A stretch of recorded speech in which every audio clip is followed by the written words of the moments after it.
ಎಲ್ರಿಗೂ ನಮಸ್ಕಾರ. ಎಲ್ಲರಿಗೂ ಉಷಾಂತರಂಗ ಯೂಟ್ಯೂಬ್ ಚಾನಲ್ಗೆ ಸ್ವಾಗತ. ಇವತ್ತಿನ ವಿಡಿಯೋದಲ್ಲಿ ಗೃಹಲಕ್ಷ್ಮಿ ಯೋಜನೆಗೆ ಸಂಬಂಧಪಟ್ಟಂಗೆ 31ನೇ ಕಂತಿನ ಹಣ, 32ನೇ ಕಂತಿನ ಹಣ ಜಮೆ ಬಗ್ಗೆ ಆಗಿರ್ಬೋದು, KYC ಬಗ್ಗೆ ಆಗಿರ್ಬೋದು, ಹಾಗೆ ಗೃಹಲಕ್ಷ್ಮಿ ಪರಿಷ್ಕರಣೆ ಆಗಿರೋದ್ ಬಗ್ಗೆ ಆಗಿರ್ಬೋದು, ಪ್ರತಿಯೊಂದ್ರದ್ದು ಕೂಡ ನಾನು ಈ ವಿಡಿಯೋದಲ್ಲಿ ಮಾಹಿತಿನ ಕೊಡ್ತೀನಿ.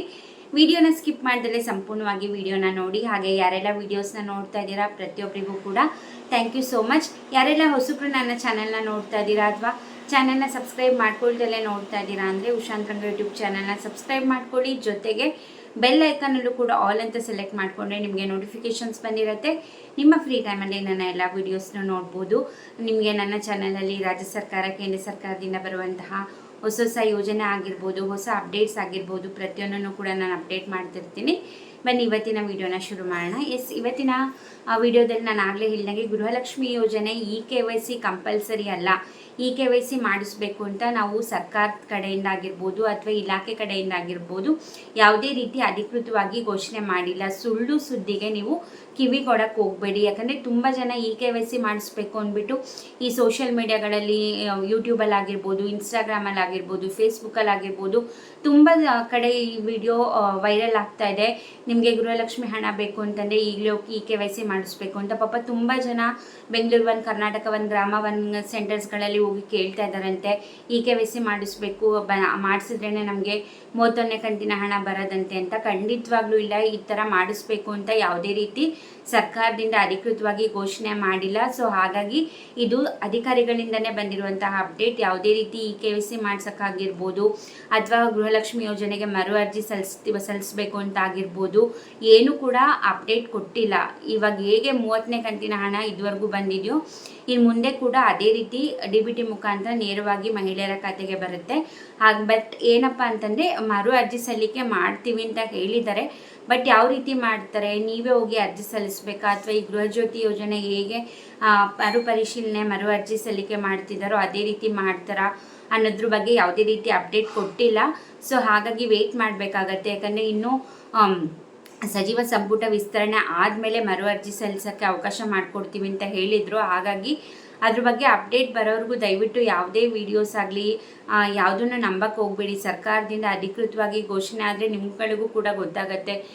TVಲಾಗಿರ್ಬೋದು, ನ್ಯೂಸ್ ಪೇಪರಲ್ಲಾಗಿರ್ಬೋದು ನಾನು ಕೂಡ ವಿಡಿಯೋ ಮಾಡ್ತೀನಿ. ಸೊ ಹಾಗಾಗಿ ಸುಮ್ಮನೆ ಯಾವುದೋ ಒಂದು ವಿಡಿಯೋ ನೋಡಿರ್ತೀರಾ ಯೂಟ್ಯೂಬಲ್ಲಿ ಕೂಡಲೇ ನೀವು ಮತ್ತೆ ಮಾಡ್ಸೋಕ್ಕೆ ಹೋಗಬೇಡಿ. ನಿಮ್ಮ ಹಣನೂ ವೇಸ್ಟು, ಟೈಮು ವೇಸ್ಟು. ಸೊ ಈ ಥರ ಸುಳ್ಳು ಸುದ್ದಿಗೆ ಯಾರೂ ನಂಬಕ್ಕೆ ಹೋಗಬೇಡಿ ಅಂತ ಹೇಳಿದ್ದಾರೆ. KYC ಮಾಡಿಸ್ಬೇಕು ಅಂತ ಯಾವುದೇ ರೀತಿ ಹೇಳಿಲ್ಲ.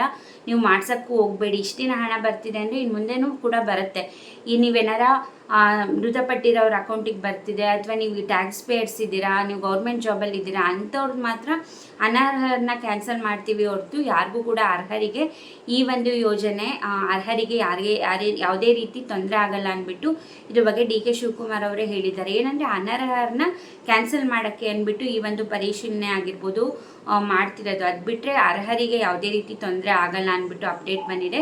ಸೊ ಯಾವುದೇ ರೀತಿ KYC ಮಾಡಿಸೋ ಅವಶ್ಯಕತೆ ಇಲ್ಲ. ದಯವಿಟ್ಟು ನಂಬಕ್ಕೆ ಹೋಗಬೇಡಿ. ಇನ್ನು ನೆಕ್ಸ್ಟು 31ನೇ ಕಂತಿನ ಹಣ ಹೇಳಬೇಕಂತಂದರೆ ತುಂಬ ಜನ ಕನ್ಫ್ಯೂಸ್ ಮಾಡ್ಕೊಂಡಿದ್ದಾರೆ. 31ನೇ ಕಂತಿನ ಹಣ ಬಿಡುಗಡೆ ಆಗ್ತಾ ಇದೆಯಾ ಅಥವಾ ಆಗಿದೆಯಾ ಏನು ಅಂತ ಕೇಳೋದಾದರೆ ಇನ್ನೂ ಬಿಡುಗಡೆ ಆಗಿಲ್ಲ 31ನೇ ಕಂತಿನ ಹಣ. ಈಗ ಯಾರಿಗಪ್ಪ ಬರ್ತಿರೋದು, ಈಗ ಒಂದು ವಾರದ ಮುಂಚೆ ಕೆಲವೊಬ್ಬರಿಗೆ ಹಣ ಜಮೆ ಆಗಿದೆ 2,000 ರೂಪಾಯಿ. ಅದು ಯಾವುದು ಅಂತ ತುಂಬ ಜನ ಕನ್ಫ್ಯೂಸ್ ಆಗಿದೆ. 31ನೇ ಕಂತಿನ ಹಣನ ಯಾವುದು ಅಂತ. ಅದು 31ನೇ ಕಂತಿನ ಹಣ ಅಲ್ಲ. ಕೆಲವೊಬ್ಬರಿಗೆ 30ನೇ ಕಂತಿನ ಹಣ ಬಂದಿರಲಿಲ್ಲ. ಈ 30ನೇ ಕಂತಿನ ಹಣ ಬಿಡುಗಡೆ ಟೈಮಲ್ಲಿ ಎಲೆಕ್ಷನ್ಸ್ ಬಂತು, ರಿಸಲ್ಟ್ಸ್ ಬಂತು, ಆಮೇಲೆ ಟೆಕ್ನಿಕಲ್ ಇಶ್ಯೂಸ್ ಆಯಿತು, ಆಮೇಲೆ CM ಬದಲಾವಣೆ ಇದರದ್ದೆಲ್ಲ ಆಗಿದ್ದರಿಂದ ಸಾಕಷ್ಟು ಜನರಿಗೆ 30ನೇ ಕಂತಿನ ಹಣ ಬಂದಿರಲಿಲ್ಲ. ಕೆಲವೊಬ್ಬರಿಗೆ 29ನೇ ಕಂತು ಬಂದಿರಲಿಲ್ಲ. ಸೊ ಅಂಥವ್ರಿಗೆ ಕ್ಲಿಯರ್ ಮಾಡಿದರೆ ಹೊರತು ಇನ್ನೂ ಯಾವುದೇ ರೀತಿ 31ನೇ ಕಂತಿನ ಹಣ ಬಿಡುಗಡೆ ಮಾಡಿಲ್ಲ. ಫೈನಾನ್ಸ್ ಡಿಪಾರ್ಟ್ಮೆಂಟಿಂದ ಏನೋ ಮಹಿಳಾ ಮತ್ತು ಮಕ್ಕಳ ಕಲ್ಯಾಣ ಇಲಾಖೆಗೆ ಆವಾಗಲೇ ಬಂದಿತ್ತು. ಬಟ್ ಅವರು ಕೇವಲ ಲಕ್ಷ್ಮೀ ಹೆಬ್ಬಾಳ್ಕರ್ ಅವರು 30ನೇ ಕಂತಿನ ಹಣ ಮಾತ್ರ ಬಿಡುಗಡೆ ಮಾಡಿದರು. 31ನೇ ಕಂತಿನ ಹಣ ಈಗ ಆ್ಯಪಲ್ಲಿ ಇದ್ರ ಬಗ್ಗೆ ಅಪ್ಡೇಟ್ ಬಂದಿದೆ. DBT ಕರ್ನಾಟಕ ಆ್ಯಪಲ್ಲಿ ಪುಷ್ ಟು DBT ಅಂತ ಏನೋ ಸ್ಟೇಟಸ್ ಬಂದಿದೆ. ಬಟ್ ಏನಂದರೆ ಇನ್ನೂ ಹಣ ಜಮೆ ಮಾಡಿಲ್ಲ. ಅತಿ ಶೀಘ್ರದಲ್ಲೇ ಜಮೆ ಮಾಡ್ತೀವಿ 31 ಹಾಗೆ 32ನೇ ಕಂತಿನ ಹಣ ಅಂತ ಹೇಳಿದ್ದಾರೆ. ಯಾಕೆ ತಡ ಆಗ್ತಾ ಇದೆ ಅಂತಂದರೆ ಇನ್ನೂ ಸಚಿವ ಸಂಪುಟ ವಿಸ್ತರಣೆ ಆಗಿಲ್ಲ. ಈ ಒಂದು ಮಹಿಳಾ ಮತ್ತು ಮಕ್ಕಳ ಕಲ್ಯಾಣ ಇಲಾಖೆಗೆ ಯಾರು ಬರ್ತಾರೆ, ಈಗ ಲಕ್ಷ್ಮೀ ಹೆಬ್ಬಾಳ್ಕರ್ ಅವರೇ ಬಂದರೆ ಅವರಿಗೆಲ್ಲ ಪ್ರೊಸೀಜರ್ ಗೊತ್ತಿರುತ್ತೆ, ಯಾವ್ದು ಬಂದಿದೆ ಯಾವ್ದು ಬಂದಿಲ್ಲ, ಎಲ್ಲದೂ ಗೊತ್ತಿರುತ್ತೆ. ಸೊ ಅವರೇ ಬಂದರೆ ಈಸಿ ಆಗುತ್ತೆ, ಬೇಗ ಹಣ ರಿಲೀಸ್ ಮಾಡ್ತಾರೆ. ಬೇರೆಯವ್ರು ಬಂದರೆ ಮತ್ತೆ ಇನ್ನೂ ಸ್ವಲ್ಪ ದಿನ ಲೇಟ್ ಆಗುತ್ತೆ, ಯಾಕಂದರೆ ಅವರಿಗೆಲ್ಲ ಅಪ್ಡೇಟ್ ಸಿಗಬೇಕು, ಅವರು ಕೂಡ ಪ್ರೋಸೆಸ್ ಮಾಡಬೇಕಲ್ಲ. ಸೊ ಹಾಗಾಗಿ ಇನ್ನೂ ಸಚಿವ ಸಂಪುಟ ವಿಸ್ತರಣೆ ಆಗಿಲ್ಲ, ಇಲಾಖೆಗೆ ಯಾವ ಸಚಿವರು ಕೂಡ ಬದಲೇ ಇರೋ ಕಾರಣ ಮೇ ಬಿ ಲೇಟ್ ಆಗ್ತಾ ಇದೆ ಅನಿಸುತ್ತೆ. ಆದಷ್ಟು ಬೇಗ ಆದರೆ ಚೆನ್ನಾಗಿರುತ್ತೆ, ಯಾಕಂದರೆ ಈಗಲೇ ಆಲ್ರೆಡಿ 3-4 ಕಂತಿಂದು ಪೆಂಡಿಂಗ್ ಇರೋದ್ರಿಂದ ಇನ್ನೂ ಈ ಮರುಪರಿಶೀಲನೆ ಅದೆಲ್ಲ ಮಾಡಿದ್ರೆ ಆವಾಗ ಹಣ ಜಮೆ ಮಾಡಲ್ಲ. ಸೊ ಹಾಗಾಗಿ ಆದಷ್ಟು ಬೇಗ ಆದರೆ ಮಹಿಳೆಯರಿಗೂ ಕೂಡ ಖುಷಿ ಆಗುತ್ತೆ. ತುಂಬ ದಿನ ಪೆಂಡಿಂಗ್ ಇಟ್ಟರೆ ಕಂತುಗಳು ಕೂಡ ಜಾಸ್ತಿ ಹಾಕೊಂತ ಹೋಗುತ್ತೆ. ಐ ಹೋಪ್ ಆದಷ್ಟು ಬೇಗ ಜಮೆ ಮಾಡಿದ್ರೆ ಚೆನ್ನಾಗಿರುತ್ತೆ. ಆ್ಯಪಲ್ಲೇನೋ ಅಪ್ಡೇಟ್ ಆಗಿದೆ DBT ಕರ್ನಾಟಕ ಆ್ಯಪಲ್ಲಿ, ಬಟ್ ಹಣ ಮಾತ್ರ ಇನ್ನೂ ರಿಲೀಸ್ ಮಾಡಿಲ್ಲ. ಸೊ ಯಾವುದೇ ರೀತಿ ನಂಬಕ್ಕೆ ಹೋಗಬೇಡಿ. ಈಗ ಹಣ ಬಂದಿದ್ದು ಪೆಂಡಿಂಗ್ ಇರೋರಿಗೆ ಮಾತ್ರ ಹಣನ ಕ್ಲಿಯರ್ ಮಾಡಿದ್ದಾರೆ ಅಷ್ಟೇ. ಹಾಗೆ ನೆಕ್ಸ್ಟ್ ತುಂಬ ಜನ ಪಿಂಚಣಿ ಹಣ ಬರ್ತಾ ಇಲ್ಲ ಅಂತ ನಂಗೆ ಕಮೆಂಟ್ ಮಾಡಿದ್ರಿ. ಮನಸ್ವಿನಿ ಆಗಿರ್ಬೋದು, ವೃದ್ಧಾಪ್ಯ ವೇತನ ಆಗಿರ್ಬೋದು, ಅಂಗವಿಕಲರ ವೇತನ ಆಗಿರ್ಬೋದು, ಸಂಧ್ಯಾ ಸುರಕ್ಷಾ ಆಗಿರ್ಬೋದು, ಯಾಕೆ ಬರ್ತಾ ಇಲ್ಲ ನಿಮ್ಗಳಿಗೆ ಪಿಂಚಣಿ ಹಣ? ಹಾಗೆ ಇವಾಗ ಜುಲೈ ತಿಂಗಳು ಪಿಂಚಣಿ ಹಣ ಕೂಡ ರಿಲೀಸ್ ಆಗಿದೆ. ಬರ್ದಿಲ್ದವ್ರು ಏನು ಮಾಡಬೇಕು, ಎಷ್ಟು ಕಂತಿನ ಪಿಂಚಣಿ ಹಣ ಬಂದಿದೆ, ಯಾಕೆ ಬರ್ತಾ ಇಲ್ಲ, ಯಾವ ತೊಂದರೆಯಿಂದ ಬರ್ತಿಲ್ಲ, ನೀವುಗಳು ಏನು ಮಾಡಬೇಕು ಅನ್ನೋದ್ರ ಬಗ್ಗೆ ನಾನು ಆಲ್ರೆಡಿ ಒಂದು ವಿಡಿಯೋ ಮಾಡಿದ್ದೀನಿ. ಹಿಂದಿನ ವಿಡಿಯೋದಲ್ಲಿ ನೆನ್ನೆ ಅಪ್ಲೋಡ್ ಮಾಡಿದ್ದೀನಿ ಆ ವಿಡಿಯೋ, ದಯವಿಟ್ಟು ಚೆಕ್ ಮಾಡಿ. ಅದರಲ್ಲಿ ಡೀಟೇಲಾಗಿ ತಿಳಿಸಿದ್ದೀನಿ ನಿಮಗೆ ಯಾಕೆ ಹಣ ಬರ್ದಿಲ್ದವ್ರು ಏನು ಮಾಡಬೇಕು, ಇದುವರೆಗೂ ಎಷ್ಟು ಪಿಂಚಣಿ ಹಣ ಎಷ್ಟು ತಿಂಗಳದವರೆಗೂ ಬಂದಿದೆ ಏನು ಅನ್ನೋದ್ರ ಬಗ್ಗೆ ಕ್ಲಿಯರಾಗಿ ಅಪ್ಡೇಟ್ನ ಕೊಟ್ಟಿದ್ದೀನಿ. ಯಾರಿಗೆಲ್ಲ ಪಿಂಚಣಿ ಹಣ ಬರ್ತಾ ಇಲ್ಲ ಅಂತಂದರೆ ದಯವಿಟ್ಟು ಆ ವಿಡಿಯೋನ ಚೆಕ್ ಮಾಡಿದ್ರೆ ನಿಮಗೆ ಕ್ಲಿಯರಾಗಿ ಮಾಹಿತಿನ ಕೊಟ್ಟಿದ್ದೀನಿ ಅದರಲ್ಲಿ ಕಂಪ್ಲೀಟಾಗಿ. ಇನ್ನು ಗೃಹಜ್ಯೋತಿ ಯೋಜನೆ ಆಗಿರ್ಬೋದು, SIR ಆಗಿರ್ಬೋದು, ಪ್ರೋಸೆಸ್ ನಡೀತಾ ಇದೆ. ಅಧಿಕಾರಿಗಳು ಬಂದಾಗ ಡಾಕ್ಯುಮೆಂಟ್ಸ್ನೆಲ್ಲ ಕರೆಕ್ಟಾಗಿ ಕೊಡಿ. SIRದು ಅಷ್ಟೇ ಫಾರ್ಮ್ನ ಕರೆಕ್ಟಾಗಿ ಫಿಲ್ ಮಾಡಿ. ಸಾಕಷ್ಟು ಗೊಂದಲಗಳಿದೆ SIR ಫಾರ್ಮ್ನಲ್ಲೂ ಅಷ್ಟೇ. ಯಾರ್ಯಾರು ಎಲ್ಲಿ ಫಿಲಪ್ ಮಾಡಬೇಕು, 2002ನಲ್ಲಿ ವೋಟ್ ಮಾಡಿರೋರು ಎಲ್ಲಿ ಫಿಲ್ ಮಾಡಬೇಕು, ಫಸ್ಟ್ ಟೈಮ್ ಮಾಡ್ತಿರೋರು ಎಲ್ಲಿ ಫಿಲ್ ಮಾಡಬೇಕು, ಈ ಥರ ಸಾಕಷ್ಟು ಗೊಂದಲಗಳಿದೆ. ಕರೆಕ್ಟಾಗಿ ಕೇಳಿ ಫಿಲ್ ಮಾಡಿ. ಹಾಗೆ BLOಗಳಿಗೂ ಅಷ್ಟೇ ಸಾಕಷ್ಟು ಪ್ರೆಷರ್ ಇರೋದ್ರಿಂದ ಅವ್ರುಗಳು ಕೂಡ ಒಂದೊಂದ್ಸತಿ ಸರಿಯಾಗಿ ಆನ್ಸರ್ ಮಾಡೋದಿಲ್ಲ. ಸೊ ಹಾಗಾಗಿ ಕೇಳಿಕೊಂಡು ಕರೆಕ್ಟಾಗಿ ಆನ್ಸರ್ ಫಿಲ್ ಮಾಡಿ. ಯಾಕಂದರೆ SIR ತುಂಬಾ ಇಂಪಾರ್ಟೆಂಟು.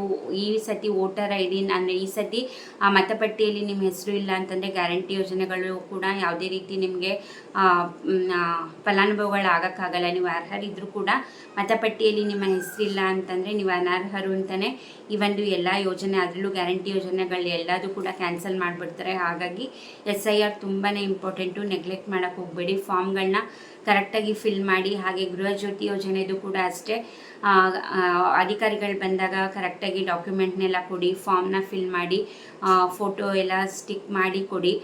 ಮತ್ತು ಡಾಕ್ಯುಮೆಂಟ್ನೆಲ್ಲ ಕೊಟ್ಟರೆ ನಮಗೆ ಅವ್ರೇನು ಯಾವ ಡಾಕ್ಯುಮೆಂಟು ತೊಗೊಳ್ಳಲ್ಲ, ಎಲ್ಲದೂ ಕೂಡ ಅವ್ರ ಫೋನಲ್ಲಿ ಆ್ಯಪಲ್ಲೆಲ್ಲ ಸ್ಕ್ಯಾನ್ ಮಾಡಿಕೊಂಡು ನಿಮಗೆ ಡಾಕ್ಯುಮೆಂಟ್ನೆಲ್ಲ ವಾಪಸ್ ಕೊಟ್ಬಿಡ್ತಾರೆ. ಸೊ ಫಾರ್ಮ್ನಂದು ಅವ್ರು ತೊಗೊಂಡೋಗೋದು. SIRಲ್ಲೂ ಅಷ್ಟೇ ನಿಮ್ಮ ಸೈನ್ ಆಗಿರ್ಬೋದು, ನಿಮ್ಮ ಪೇರೆಂಟ್ಸ್ ಹೆಸರಾಗಿರ್ಬೋದು, ನಿಮ್ಮ ಹಸ್ಬೆಂಡ್ ಹೆಸರಾಗಿರ್ಬೋದು, ಹಾಗೆ ನಿಮ್ಮದೆಲ್ಲ ಡಾಕ್ಯುಮೆಂಟ್, ಆಧಾರ್ ಕಾರ್ಡ್ ಆಗಿರ್ಬೋದು, ಫೋನ್ ನಂಬರ್ ಆಗಿರ್ಬೋದು ಕರೆಕ್ಟಾಗಿ 2 ಸತಿ ಚೆಕ್ ಮಾಡಿಸಿ 2 ಫಾರ್ಮ್ನಲ್ಲೂ ಕೂಡ ಸೈನ್ ಮಾಡಿಸಿ ಇಸ್ಕೊಳ್ಳಿ. ನೀವು ಒಂದು ಫಾರ್ಮ್ನ ಇಸ್ಕೊಳ್ಳಿ, ಅದನ್ನು ಹುಷಾರಾಗಿ ಇಟ್ಕೊಳ್ಳಿ. ಯಾಕಂದರೆ ನೆಕ್ಸ್ಟ್ ನಿಮಗೆ ಅದು ಫ್ಯೂಚರಲ್ಲಿ ಹೆಲ್ಪ್ ಆಗುತ್ತೆ, ಏನಾರ ಬೇಕು ರೆಫರೆನ್ಸಿಗೆ ಅಂತಂದರೆ. ಸೊ ಏನಾರ ಡೌಟ್ಸ್ ಇತ್ತು ಅಂದರೆ ದಯವಿಟ್ಟು ಕಮೆಂಟ್ ಸೆಕ್ಷನಲ್ಲಿ ತಿಳಿಸಿ. ಹಾಗೆ ಪಿಂಚಣಿ ಹಣದ ಬಗ್ಗೆ ಏನೇ ಡೌಟ್ ಇದ್ದರೂ ಕೂಡ ನೀವು ಹಿಂದಿನ ವೀಡಿಯೋನ ಚೆಕ್ ಮಾಡಿದ್ರೆ ಅದರಲ್ಲಿ ಕಂಪ್ಲೀಟಾಗಿ ಮಾಹಿತಿನ ಕೊಟ್ಟಿದ್ದೀನಿ. ಖಂಡಿತವಾಗ್ಲೂ ಆ ವಿಡಿಯೋನ ನೋಡಿ ಹೆಲ್ಪ್ ಆಗುತ್ತೆ. ಇದೇ ಥರ ಅಪ್ಡೇಟ್ಗೋಸ್ಕರ ಚಾನೆಲ್ನ ಸಬ್ಸ್ಕ್ರೈಬ್ ಮಾಡ್ಕೊಳ್ಳಿ. ತುಂಬ ಜನ ವೀಡಿಯೋಸ್ನ ನೋಡ್ತೀರಾ, ಫುಲ್ಲು ನೋಡಲ್ಲ, ಸ್ಕಿಪ್ ಮಾಡಿ ನೋಡ್ತೀರಾ, ಸಬ್ಸ್ಕ್ರೈಬ್ ಮಾಡ್ಕೊಂಡಿರಲ್ಲ. ದಯವಿಟ್ಟು ಸಬ್ಸ್ಕ್ರೈಬ್ ಮಾಡ್ಕೊಳ್ಳಿ. ನಿಮ್ಮ ಒಂದು ಸಬ್ಸ್ಕ್ರೈಬ್ ನನಗೆ ತುಂಬಾ ಮೋಟಿವೇಶನ್ ಸಿಗುತ್ತೆ.